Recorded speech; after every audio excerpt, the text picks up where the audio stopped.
Salam permulaan baru, salam sehat seutuhnya. Hari ini saya akan berbicara kembali tentang kopi. Walaupun kopinya yang saya bahas tentang identitas. Saya lagi ada di daerah Sanur, di sebuah hotel. Kenapa saya ingin memakai Sanur? Karena Sanur ini adalah identitas Pulau Bali. Bapak Ibu, orang tua murid yang saya kasih di Sekolah Tunas Bangsa, kita ketemu lagi di dalam waktu belajar bersama WBB Sekolah Tunas Bangsa. Saya akan berbicara secara khusus tentang identitas. Saya ingin mengingatkan kembali ayat yang saya sudah sampaikan tentang kopi ini. Diambil dari Matius 3:17 dan Matius 17 ayat yang kelima. Isinya sama. Inilah anakku yang kukasih, kepadanya aku berkenan. Hanya di Matius ada tambahan 17 ayat 5. Dengarkan dia, dengarkan dia. Aku berkenan, dengarkan dia.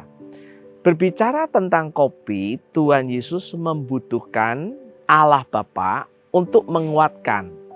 Ya, kopi bicara dengan kasih. Ya, kopi berbicara tentang otoritas moral, P-nya bicara tentang potensi, dan bicara tentang identitas. Fungsi seorang bapak adalah satu, memberikan kasih. Bapak memberikan atau membangun otoritas, bapak mengafirmasi potensi, dan bapak memberikan identitas yang hari ini kita bicara. Pertanyaannya, mengapa kita perlu belajar identitas? Ini sebuah survei, bukan secara skala nasional, tapi kami bertanya.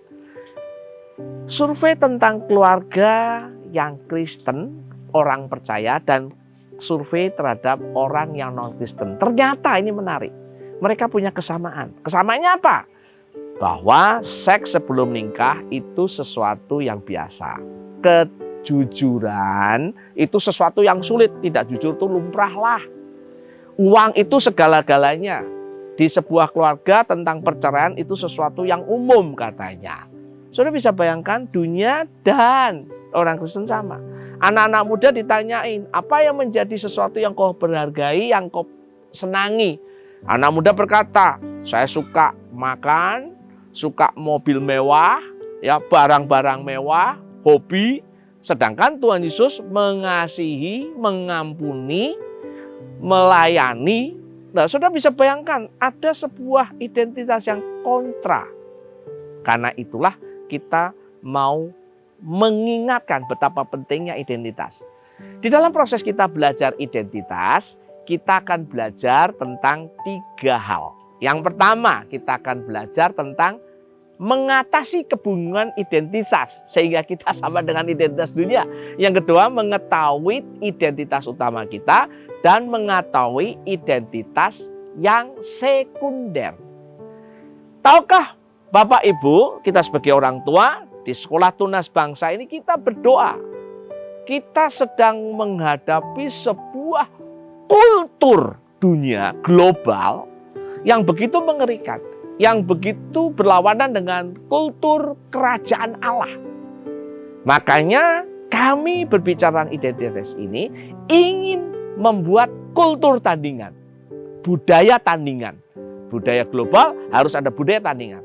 Nah, saya berharap dengan kita belajar identitas ini, kita bisa menjadi trendsetter. Kita memberikan arah, memberikan masukan tentang budaya yang baru, yaitu budaya kerajaan Allah. Bapak Ibu, kenapa terjadi kebingungan identitas? Karena ada proses pemisahan di dalam diri kita. Saya sesungguhnya yang Tuhan mau dalam kehidupan saya, dan saya sekarang, dan yang saya tampilkan, dan juga orang menuntut saya mau jadi apa, itu berbeda. Saya kasih contoh misalnya demikian. Saya ini sebenarnya punya kerinduan, kemauan jadi guru di sebuah sekolah atau taman kanak-kanak lah katakan itu. Tetapi karena situasi saya mau jadi dosen di universitas terkenal saya sekarang. Di tengah-tengah itu yang saya tampilkan karena di universitas terkenal, saya ingin jadi dosen favorit, makanya saya memenuhi kriteria tertentu. Saya pakai pakaiannya yang branded ya, saya pakai penampilan model tertentu.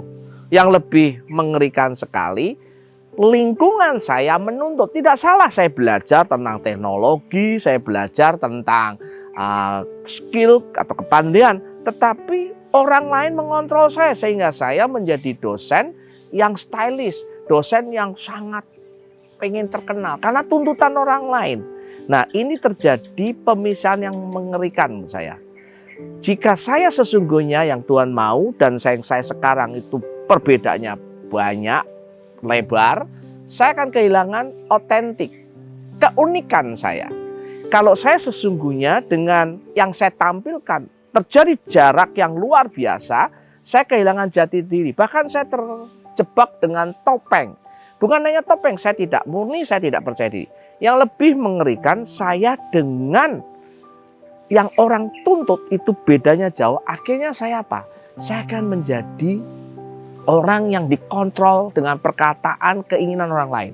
Seharusnya saya sesungguhnya, yang saya tampilkan, saya sekarang dan tuntutan orang lain harusnya mendekat seperti gambar yang nanti ditampilkan. Saya punya teman, dia coach saya di olahraga tertentu, demi kode etik saya tidak sebut namanya. Dia dulu seorang pelatih yang luar biasa di bidang olahraga. Kemudian dia bertobat menjadi pendeta, akhirnya jadi pendeta anak muda. Tapi dia tahu itu bukan panggilannya. Akhirnya dia memutuskan kembali melatih. Dan sekarang yang luar biasa, dia menjadi presiden di organisasi olahraga itu. Hari ini dia sangat punya pengaruh besar di dunia olahraga, khususnya olahraga yang dia dulu pernah melatih. Itu pemisahan diri yang tidak baik membuat seseorang kehilangan jati diri. Hari ini, coach saya nih menjadi orang yang luar biasa. Bagian yang kedua adalah kita mesti mengetahui identitas utama. Identitas utama kita adalah anak. Galatia 4 ayat 7 mengatakan kita bukan hamba tapi anak. Allah itu tidak punya cucu, Bapak Ibu. Allah hanya punya anak, ya. Nah, kita ini identitasnya adalah anak. Anak siapa? Anak Allah, warga kerajaan surga. Masih ingat pada otoritas moral kita punya panggilan utama sebagai orang yang mendatangkan kerajaan Allah. Nah, kita ini anak yang mendatangkan kerajaan Allah, ya. Dan kita punya proses penting mengasihi Allah dengan segenap hati, jiwa, akal, budi melalui manusia. Mengasihi manusia mengasihi manusia melalui kasih Allah. Itu identitas utama kita. Identitas yang sekunder, nah ini cukup makan waktu yang banyak. Nanti Bapak Ibu jangan khawatir, ada tim yang akan membantu proses kita ini. Dan Bapak Ibu bisa bertanya jawab dengan tim atau tim fasilitator. Identitas sekunder kita itu terbagi 3 proses. Yang pertama adalah masa lalu, yang kedua adalah masa kini, yang ketiga adalah masa ke depan. Masa lalu kita itu berbicara sebuah proses yang kita bisa rubah dan tidak kita bisa rubah. Misalnya masa lalu kita tentang DNA kita, orang tua kita, tinggi badan, mata kita nggak bisa kita rubah. Tetapi masa lalu bisa berbicara tentang pengalaman, ya, trauma-trauma yang kita alami, budaya yang kita, itu bisa kita atasi. Itu yang kita mesti kenali proses identitas kita. Nah, yang berikutnya kita akan melihat masa sekarang. Masa sekarang ada beberapa proses penting, yaitu tentang nilai-nilai, menentukan pribadi di sekitar kita atau keluarga kita, istri dan anak-anak kita. Kita mesti membuat pilihan-pilihan yang tepat. Yang terakhir kita akan melihat proses masa depan. Yang masa sekarang saya akan berbicarakan ini penting. Bapak, Ibu, kita mesti ingat bahwa kita harus membangun nilai-nilai. Saya ulang, kita mesti membangun nilai-nilai. Nilai ini penting. Nilai ini yang kita sebut sesuatu yang kita anggap penting. Saya ulang, sesuatu yang kita anggap penting. Karena nilai ini akan memengaruhi apa? Memengaruhi pikiran, emosi kita, memengaruhi perkataan, bahkan keputusan, bahkan tindakan yang kita ambil. Bukannya hanya tindakan, pembiasaan-pembiasaan akan kita lakukan, kita alami. Dan nilai ini adalah proses penting untuk menentukan identitas seseorang. Nanti ada daftar di dunia ini dan di Alkitab nilainya berbeda. Misalnya contoh di dunia itu individu, kita justru adalah bukan individu, kita adalah pribadi yang komunal, ya. Alkitab itu kebenaran yang mutlak, kebenaran di Alkitab itu mutlak, orang relatif, ya. Kita ini adalah tidak tertipu dengan iklan-iklan, ya. Esensi yang penting, orang lebih senang dengan yang disebut relatif. Ada berapa proses? Itu bicaranya. Di keluarga kami ada 5 nilai yang sangat penting yang kami putuskan untuk kita hidupi, kita anggap penting. Saya, Eliana istri saya, Besaliel anak saya, dan Elizabeth. 5 nilai itu adalah berbicara tentang, pertama, firman Tuhan adalah sesuatu yang mutlak, ya. Kedua, kita punya nilai keterbukaan, kita punya nilai integritas, kita punya nilai bahwa keluarga itu penting, dan kita meyakini bahwa kita mesti terlibat. Seluruh kehidupan kami berdasarkan nilai ini. Sangat biasa anak-anak kami berbicara tentang hari-hari dia. Simpati dengan seseorang, ketidaksukaan saya, pengalaman saya ceritakan kepada keluarga saya. Itu bicara tentang nilai. Bapak Ibu, saya akan berbicara sesuatu yang penting di dalam identitas masa kini, yaitu Table of Support. Buku Dunia Membutuhkan Bapak menceritakan ada 10 orang yang berpengaruh di dalam kehidupan kita. Pertama disebut mentor, mentee, trainer atau coach, dan trainee. Dan kemudian adalah orang-orang di sekitar kita sebagai keluarga dekat kita, yang kemudian inner circle, validator, dan yang terakhir disebut pahlawan. Singkat saja, nanti Bapak Ibu bisa melihat di buku itu, tapi yang saya ingin bahas adalah yang disebut dengan mentor. Orang yang menolong seluruh kehidupan saya atau life coaching saya, menolong seluruh kehidupan saya untuk saya menjadi dewasa. Kalau mentee adalah orang yang saya tolong seluruh kehidupannya untuk menjadi dewasa. Dan trainer atau coach biasanya itu adalah orang-orang yang melatih saya dalam keahlian khusus. Keahlian khusus itu bisa ada coach basket, coach sepak bola, ya, atau orang yang saya latih dia tentang leadership. Nah, kemudian ada yang disebut dengan inner circle, itu pribadi-pribadi, sahabat-sahabat saya. Ada juga inner circle dalam konteks keluarga. Saya punya kakak, saya punya adik, sepupu, ya, pahlawan-pahlawan, dan juga ada yang namanya validator. Validator itu orang yang seperti mentee saya, tapi dia membawa proses misi-misi hidup saya. Misalnya, saya sedang membangun keluarga yang sehat seutuhnya atau keluarga yang misioner. Nah, kalau Bapak Ibu nanti bisa membaca buku ini, Bapak Ibu akan melihat banyak hal. Tapi Bapak Edilio, Penatua Abollo, menolong tentang Table of Support sangat sederhana. Salib, ya, gampang salib. Yang disebut Table of Support itu pemuritan. Ke atas namanya pemurid atau mentor, di bawah adalah murid, dan kita punya sahabat. Keluarga saya, Eliana, Besaliel, dan Elizabeth, pasti dia punya mentor.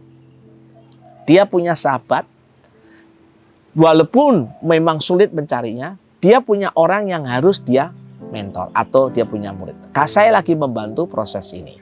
Ini penting sekali. Nanti di dalam kelompok diskusi Bapak Ibu bisa tanya lebih detail proses ini. Nah, yang berikutnya, identitas masa kini kita harus membantu keluarga kita, istri anak kita menentukan pilihan yang harus diambil. Ingat, kekristenan bukan hanya masalah rohani, baca Alkitab, berdoa, berpuasa itu betul. Tapi kerohanian kita harus mempengaruhi seluruh seluruh kehidupan kita. Apa? Emosi kita, intelektual kita, mempengaruhi fisik kita, sosial kita, dan environment kita. Kalau kita menjadi hanya di spiritual, ini yang disebut dengan agamawi, bukan spiritual. Berbahaya. Nah, kita juga akan menentukan identitas sekunder berkaitan dengan masa depan kehidupan kita. Masa depan itu apa? Ingat di pelajaran otoritas itu berbicara tentang ada panggilan kedua atau sekunder. Panggilan utama kita adalah mendatangkan kerajaan Allah. Panggilan sekunder kita adalah visi misi pribadi kita. Eliana punya kerinduan membantu wanita menjadi ibu dan istri dengan nilai-nilai kerajaan Allah. Anak saya Besaliel, seorang ADHD dan autis, dia rindu menjadi gembala untuk anak-anak autis dan ADHD, menolong mereka. Saya tanya kenapa? Karena dia tahu menjadi ADHD dan autis sulit mencari teman dan ingin menjadi teman buat mereka. Itu yang disebut dengan kita membantu semua proses ini untuk keluarga kita mencapai tentang identitas sekunder tentang masa depan, yaitu mencapai misi mereka. Mereka terlibat di dalam pelayanan di dalam kerajaan Allah.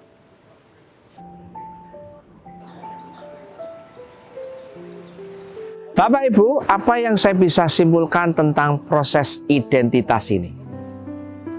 Pertama, karena ini bicara kopi tentang bapak, ayah.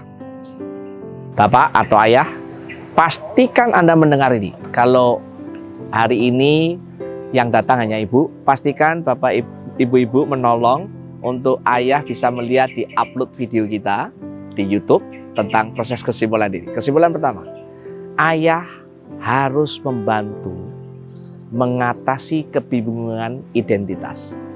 Hindarkan keluarga kita dari kebingungan identitas. Yang kedua, ayah harus membantu memfilter masa lalu yang buruk. Yang ketiga, pastikan ayah memilih dan menanamkan nilai-nilai keluarga yang benar. Saya punya 5 nilai. Yang keempat, pastikan kita membantu keluarga kita membangun table of support, menemukan pribadi-pribadi yang menolong untuk kita mencapai apa yang Allah mau membangun identitas kita. Yang kelima, ayah menolong anak-anak khususnya mengambil keputusan yang penting dalam hidupnya, bukan hanya masalah rohani. Yang terakhir, ayah memandu saya, Eliana, Besaliel, Elizabeth untuk mencapai visi misi secondary dalam kehidupan kita. Kata kuncinya apa? Ayah mementor, memuridkan keluarganya. Satu kata. Ya, ayah mementor, memuridkan keluarga. Dimulai saya dulu yang dimentor. Saya akan menutup dengan Alkitab. Kejadian ini menarik. Di kitab Esther. Esther pasal 1. Itu Raja Ahasiweros. Itu ketika memanggil Ratu Wasti. Ratu Wasti itu menolak. Akibatnya keluarlah sebuah dekret, undang-undang di kerajaan Persia. Yang dimana bangsa Israel menjadi orang buangan di situ. Tawanan di daerah itu, di Babel. Babel dikuasai Persia waktu itu. Apa yang terjadi? Dekret itu menarik. Dekret itu mengatakan ayah atau bapak harus memerintah di keluarganya, harus membangun atau mengatur, harus memimpin keluarganya. Aneh ya? Ya mungkin itu alasan yang berkaitan dengan Wasti tidak mau dipanggil. Tapi dekret itu adalah dekret yang mengingatkan bangsa Israel kembali kepada Ulangan 6. Bahwa ayah bertanggung jawab untuk kerohanian. Seluruh kehidupan dimulai kerohanian dari keluarganya. Esther wanita. Di belakang Esther ada seorang yang namanya Mordekai. Ayah angkatnya. Sehingga Esther bisa menyelamatkan seluruh bangsa Israel. Dari kejadian Esther muncul namanya perayaan Purim. Salah satu perayaan besar bagaimana bangsa Israel pada waktu itu hampir dimusnahkan oleh Haman dan diselamatkan. Tahukah Bapak Ibu, ketika kita melakukan proses ini, mungkin keluarga kita akan diselamatkan, komunitas kita diselamatkan, bangsa Indonesia diselamatkan ketika kita mempunyai identitas. Tuhan Yesus memberkati.